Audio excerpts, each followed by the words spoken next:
মার্কিন ডলার বর্তমান বিশ্বের সবচেয়ে ক্ষমতাধর মুদ্রার নাম। এটি বর্তমান বিশ্বের প্রধান রিজার্ভ মুদ্রা। বিশ্বের মোট অর্থনৈতিক লেনদেনের প্রায় 90% মার্কিন ডলারের মাধ্যমেই হয়ে থাকে।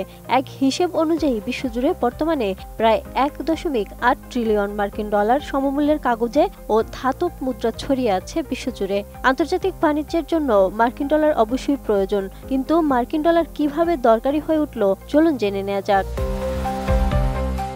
অর্থনীতি এবং রাজনীতির মধ্যে গভীর সম্পর্ক রয়েছে। এই সম্পর্ক কখনো দৃশ্যমান, কখনো অদৃশ্য, কখনো শান্তিপূর্ণ, আবার কখনো রক্তক্ষয়ী সংঘাতের জন্ম দিয়েছে। তবে ইতিহাসের সবচেয়ে চতুর কৌশল বোধ হয় একটা কাগজের মুদ্রাকে বিশ্বব্যাপী ক্ষমতার প্রতীক বানানো, অথচ এই কাগজের টুকরার বিনিময়ে আপনি বাস্তব কিছু পাবেন তারও কোনো নিশ্চয়তা নেই।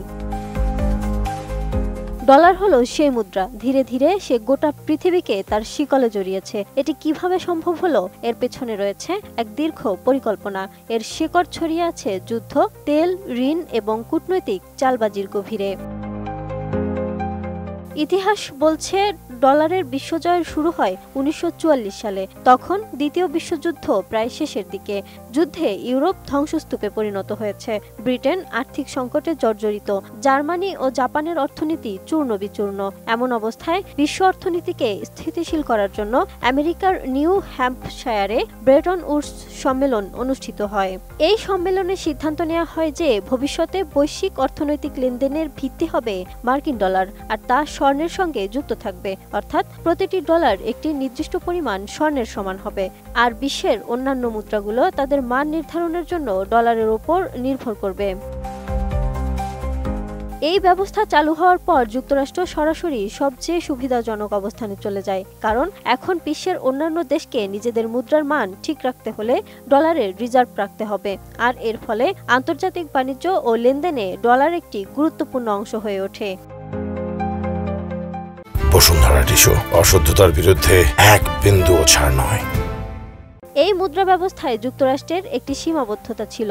যেহেতু ডলার স্বর্ণের সঙ্গে যুক্ত, তাই যুক্তরাষ্ট্র চাইলেই ইচ্ছামতো ডলার ছাপাতে পারত না, কারণ প্রতিটি ডলারের বিপরীতে তার সমপরিমাণ স্বর্ণ মজুত রাখতে হতো। কিন্তু 1960-এর দশকে পরিস্থিতি বদলাতে শুরু করে। যুক্তরাষ্ট্র তখন ভিয়েতনাম যুদ্ধে বিশাল অঙ্কের অর্থ ব্যয় করছে, পাশাপাশি দেশটির ভেতরেই সামাজিক নিরাপত্তা প্রকল্প ও উন্নয়নমূলক কার্যক্রমে ব্যাপক অর্থ ব্যয় করা হচ্ছিল। এসব কারণে বাজারে প্রচুর ডলার ছড়িয়ে পড়েছিল, কিন্তু সেই অনুপাতে স্বর্ণের মজুদ ছিল না তাদের কাছে।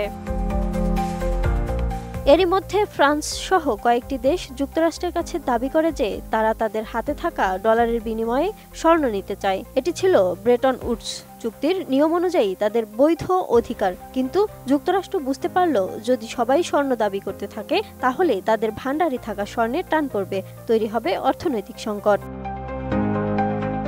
আর এই পরিস্থিতিতে 1971 সালে তৎকালীন মার্কিন প্রেসিডেন্ট রিচার্ড নিক্সন এক চূড়ান্ত সিদ্ধান্ত নিলেন। তিনি ঘোষণা করলেন, এখন থেকে ডলার আর স্বর্ণের সঙ্গে যুক্ত থাকবে না। এর মানে দাঁড়ালো যুক্তরাষ্ট্র এখন থেকে ইচ্ছেমতো ডলার ছাপাতে পারবে এবং এর কোনো নির্দিষ্ট মানদণ্ড থাকবে না। যদিও বিশ্ব অর্থনীতিতে এটি ছিল বিশাল ধাক্কা। এই বিষয়টি ইতিহাসে নিক্সন শক নামে পরিচিতি পায়।